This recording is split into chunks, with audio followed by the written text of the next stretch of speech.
काम में लगा। मुझे भारत के एक वैज्ञानिक हुए बहुत बड़े व्यक्ति प्रोफेसर जगदीश चंद्र बोस की एक छोटी सी घटना आपको सुनानी है। आप जानते हैं प्रोफेसर बोस का काम क्या था? उन्होंने आधुनिक जगत में यह सिद्ध किया कि पेड़ पौधों में जीवन होता है और उनकी इसी खोज पर उनको नोबेल पुरस्कार मिला। जब वो ये प्रयोग कर रहे थे कि पेड़ पौधों में जीवन होता है, तो उन्होंने अपने हाथों से लिखे हुए लेखों में ये कहा है कि मैंने मेरे घर में कुछ पौधे रखे, आधे आधे उनका बंटवारा किया, एक हिस्से में कुछ पौधे, दूसरे हिस्से में कुछ पौधे। अब प्रोफेसर बोस क्या करते थे, सवेरे ही सवेरे सोकर उठें तो एक हिस्से के पौधों को जाकर गालियां देते थे। तुम नालायक हो, निकम्मे हो, नकारा हो, तुम्हारा रंग अच्छा नहीं, रूप अच्छा नहीं, तुम्हारे अंदर कोई गुण नहीं है, तुम ऐसे हो, तुम वैसे हो, सब गालियां देना।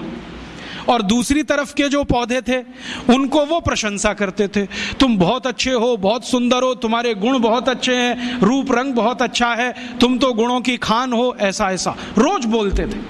फिर प्रोफेसर साहब खुद अपने लेख में लिखते हैं 6 महीने तक उन्होंने ये किया और दोनों ही पौधों को पानी बराबर दिया, खाद बराबर दिया, समय पर सब कुछ दिया, लेकिन कुछ पौधों को गालियां दी और कुछ को प्रशंसा किया। 6 महीने के बाद परिणाम ये हुआ कि जिन पौधों को गालियां दी गई वो सब सूख गए, सब सूख गए, एक भी हरा नहीं बचा, और जिनकी प्रशंसा की वो 2 गुने से ज्यादा बड़े हो गए।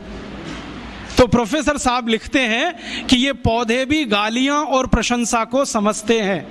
अब इसको मैं समझाता हूं आज के हिसाब से।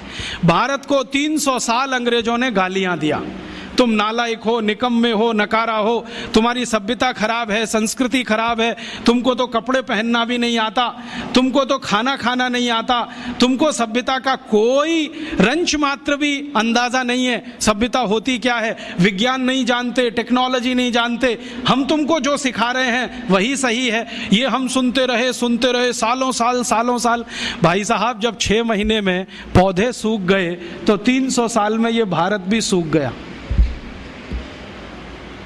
और इस सूखे हुए भारत ने अपने आत्मसम्मान और स्वाभिमान को इतना गिरा दिया कि हम मानने लगे कि जो कुछ हमारा है वो सब बेकार है, दकियानूसी है, इसमें कोई तथ्य नहीं है, कोई विज्ञान सम्मत कुछ नहीं है, और जो यूरोप से आ रहा है वही अच्छा है, वही ताकतवर है। और ये इतना गहरा घुस गया कि हमारा डीएनए बदल गया, हमारा ब्लड बदल गया, शायद हार्मोन्स का बैलेंस चेंज हो गया, शायद बॉडी के केमिकल्स चेंज हो गए।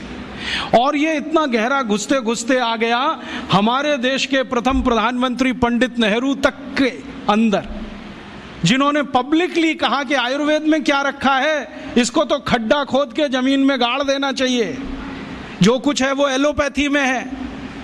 और उन्हीं के एक मानस पुत्र अभी बैठे हुए हैं मनमोहन सिंह, जो अभी लंदन गए थे, ऑक्सफोर्ड में भाषण करके आए और बोला कि हम तो अंग्रेजों के बहुत आभारी हैं जो वो भारत में आए, हमको चिकित्सा दिया, न्याय दिया, प्रशासन करना सिखाया, तकनीकी और विज्ञान का अंतर समझाया। ये मनमोहन सिंह का भाषण है ऑक्सफोर्ड यूनिवर्सिटी का पिछले साल का, जो लंदन के अखबारों में छपा, और कई अखबारों ने टिप्पणियों गालियां देते रहे। हम भी सूख गए, और सूख गए तो अपनी विद्याओं के प्रति निराशा, अपने ज्ञान के प्रति अविश्वास, अपने अंदर आत्मविश्वास की कमी, ये सब हो गया इस देश में।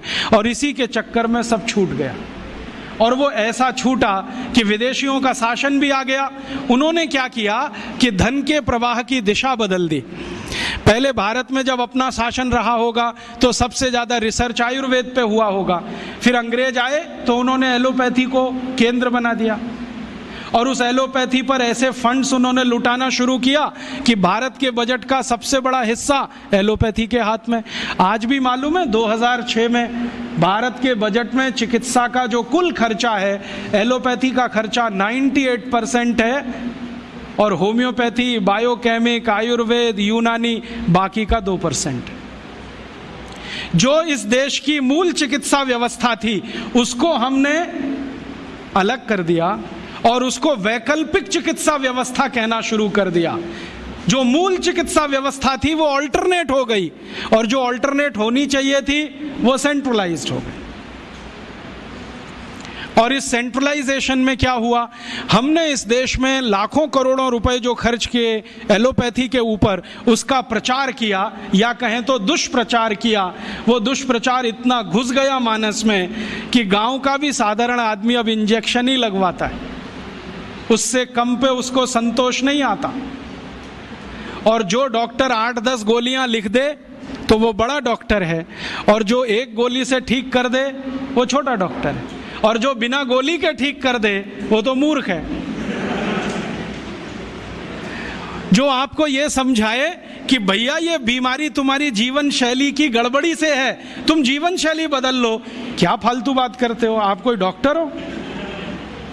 और जो आपकी जीवन शैली की बीमारी में 20 गोलियां खिलाए, सवेरे 4 खाना गोली, दोपहर को 4 खाना, शाम को 4 खाना, गोली ही गोली खाना, रोटी मत खाना, रोटी की जगह गोलियां खाना, सब्जी मत खाना, जैसे सब्जी खाते हो ना वैसे गोलियां खाना, भर भर के हथेली, और कहना हम बहुत स्मार्ट हैं क्योंकि इतनी गोलियां खाते हैं, 500 रुपये फीस लेता है, उस डॉक्टर के पास जाते।